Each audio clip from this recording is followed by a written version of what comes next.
Hi, my name is Ashley Rayback. I am the Utah State PTA Battle of the Bands Chair. I'm super excited to get started for this year. I love Battle of the Bands. It's one of my favorite PTA programs that we do. I love it, so I'm excited. Hopefully you've been onto the website and looked at some of the things that we have listed on there.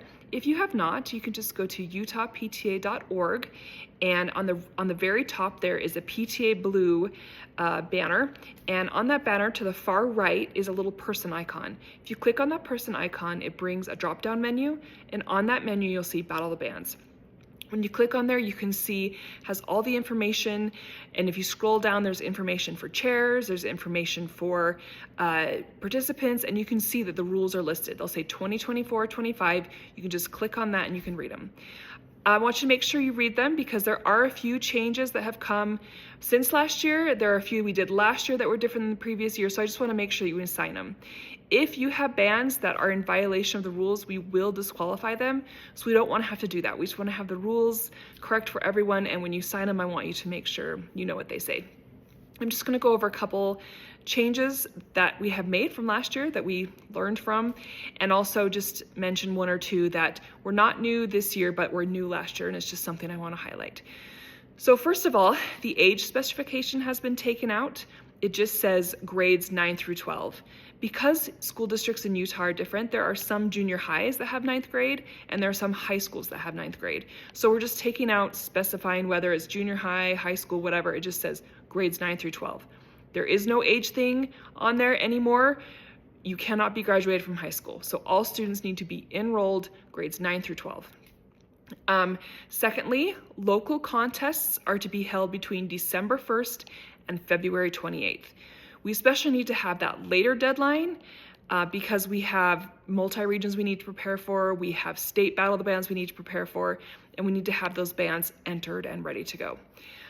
Thirdly, local PTAs and PTSAs should be in compliance and in good standing with Utah PTA. Now I know as a Battle of the Bands specialist, maybe this is probably not something you're going to deal with, but you do need to talk to your president and make sure your school is in good standing. There are some things they have to do, the president will know and the treasurer will know for sure if you have questions about that. 4, at least half of the members in each act must attend the school represented by the PTSA through which they compete. So that means if there are an equal number from A school and equal number from B school, the band needs to rearrange so that whichever school they are playing at, the majority of the members have to be from there. So if you have 5 band members, 3 of them have to be from the school that you are participating in. If you have 4 band members, 3 of the 4 have to be there. So you just need to make sure it's majority, and you can only compete at one school. 5, this is not new from this year, but this is something that we found very useful last year. Each band needs to have an act manager, and this needs to be an adult. We understand that some students have cell phones that are restricted about what they can access. Sometimes they have phone hours that we can't get a hold of them in. So we just need to make sure that we can get a hold of an adult who manages the band, who kind of is able to act as the go-between. 6, this is a new one, which is something that's exciting. Any local with 6 or more entrants in one category, so that's 6 entries in a band or 6 entries in a solo, may advance their first and second place winners in that category to the multi-region contest for that category.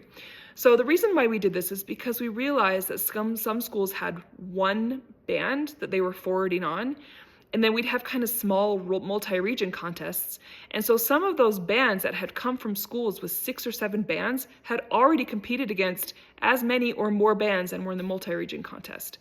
So we're trying to give everybody a fair shot, and those schools that have a lot of bands or a lot of solos, if they have 6 or more, they're allowed to send 2 representing their school to the multi-region contest. Number 7, and this is a big change that may affect some and maybe not others, but local PTSAs may not offer awards in excess of $200 per act. And local PTSAs should consult with multi-region PTAs to ensure that their awards do not exceed multi-region or state awards. And 8 is similar to this. Multi-region contests may not offer awards in excess of $300 per act. And as mentioned above, contact local and state leaders to make sure that the progression of awards is appropriate. These are not all the rules, of course, so please go and just read through. It's not a huge document, and I think we've simplified it and hopefully made it easy to read and easy to access for you. And then when you sign it, I want to make sure that you feel comfortable signing it, that you've read all the rules, that you're willing to obey, because just keep in mind that when we do get to the state level, if the students are not in compliance, we will have to disqualify them, and that would be super sad to do, so we don't want to do that. Applications open November 1st. So make sure to log in and get ready for that.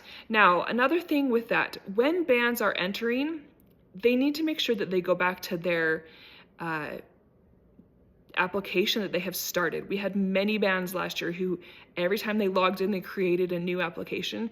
So we would have one band that would have like 5 different entries, and they were all half done. So please log into your account and continue your application instead of starting a brand new one. That saves you time, and it saves us time from having to delete and figure out which one's complete, which one's not. So please just go through and make sure that you are continuing your application. Your progress is saved. It should all be there. Just continue it. And then once you have your contest, make sure that your Battle of the Bands chair is going in and advancing their entries. We just need to make sure that happens. It's really hard for us to kind of go back and figure out who was supposed to be advanced because we're not at all the local contests. So please make sure that you advance them. And that's just on the Utah PTA website under the Battle of the Bands in the place where the leaders can access. I hope this was helpful. Like I said, this is not all the things that are in the rules, but hopefully this will give you an idea of some of the changes that have made. If you have questions, please contact me. Thank you.